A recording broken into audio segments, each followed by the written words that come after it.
Welcome to the Weekly Focus English. Week 1, Empowering the Future with Green AI, Smart Tech, Clean Energy. Artificial intelligence is growing fast in 2026, and it needs a lot of electricity. To protect our planet, global tech leaders are now choosing green energy, like solar and wind power. By combining smart technology with clean power, we can build a sustainable future and fight climate change together. So, you know that brilliant roommate you might have had? Oh, yeah, the one who solves all your most complex math problems in, like, seconds. Exactly. But they also leave every single light, computer, and appliance running 24/7. Right, and your power bill is just astronomical. Yeah. But you can't really kick them out because, well, they're basically running your life at this point. Yeah, that's essentially artificial intelligence right now. It really is. And welcome to today's deep dive, where we're, looking at exactly that. We've got this urgent note from week 1 of a text titled, Empowering the Future with Green AI. It's a great piece. Yeah, it really is. And our mission today for you listening is to figure out how we navigate this really critical 2026 intersection. Like, how do we actually fuel this hyperscale tech growth without, completely frying the planet? Right, because getting back to your analogy, you can't just evict that roommate. No, you really can't. I mean, AI is doing way too much heavy lifting across, well, pretty much every sector of our economy right now, so we have to change the house's power supply instead. And the source text actually highlights this, right? Like a massive, super urgent pivot among global tech leaders. Exactly. They are aggressively moving toward hyperscale renewable integration, specifically wind and solar power. Okay, but we aren't just talking about, like, plugging a few data centers into standard solar farms, are we? No, not at all. The sheer compute power required for training these next-gen models, plus all the intensive cooling demands of these huge facilities, it requires a complete revamping of our baseline grid infrastructure. Let's unpack that a bit, because when the text talks about combining smart technology with clean power to fight climate change together, I immediately wonder about the actual mechanics of that. Right, like how does that actually work in practice? Yeah. Are these tech giants just, buying up a ton of carbon offsets so they can claim their new models are carbon neutral? That's a really common assumption, actually. Or is there, like, a chicken and egg problem here?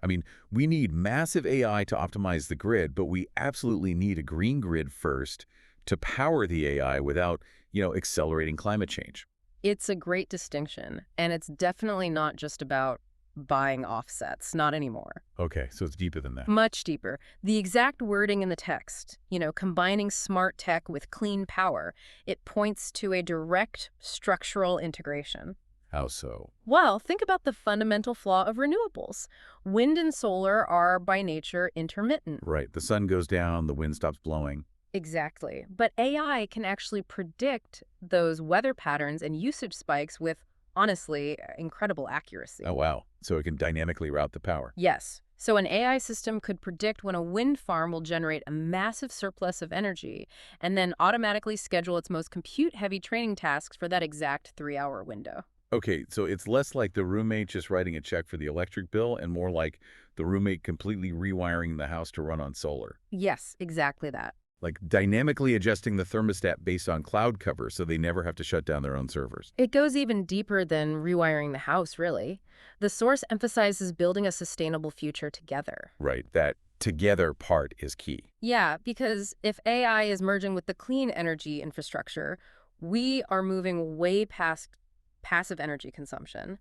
The AI isn't just a parasite anymore. It becomes what, like the grid's operating system? Exactly. It balances loads across entire continents in milliseconds to prevent blackouts when the wind drops in one specific region. That's wild. So the software boom of 2026 is actually acting as the catalyst for this massive physical transition. Right, because to keep the AI running, the hardware, the physical solar fields, the wind turbines, the massive battery storage, all of it has to scale up dramatically. So when you look at this text, the real takeaway for you listening isn't just about, software updates or a cool new app on your phone. Not at all. The AI boom is actively forcing our physical world to adapt. It's pushing the global power grid to finally go green on a massive structural scale, mainly because the alternative is just catastrophic. Precisely. If the tech industry doesn't orchestrate this shift, the massive power demand just accelerates climate change. Which would obviously be terrible. And it ultimately threatens the very infrastructure, economies, and supply chains supporting the AI itself. The intelligence and the grid, they just have to become a package deal now. Wow. So what does this all mean for where we go next? It's the big question. Yeah, like think back to that brilliant, power-hungry roommate. If they need that much electricity just to survive, and we are actively merging their intelligence with our clean energy infrastructure, I mean, is the next logical step for the roommate to just take over the breaker box entirely? Oh, that's an interesting way to put it. Right. Like, if AI requires this much power, are we heading toward a future where this smart technology fully automates, expands, and basically manages the global solar and wind grids all on its own, essentially feeding itself? Honestly, it would be the ultimate self-sustaining loop. Definitely something for you to chew on next time you leave a light on. Thanks for joining us on this deep dive.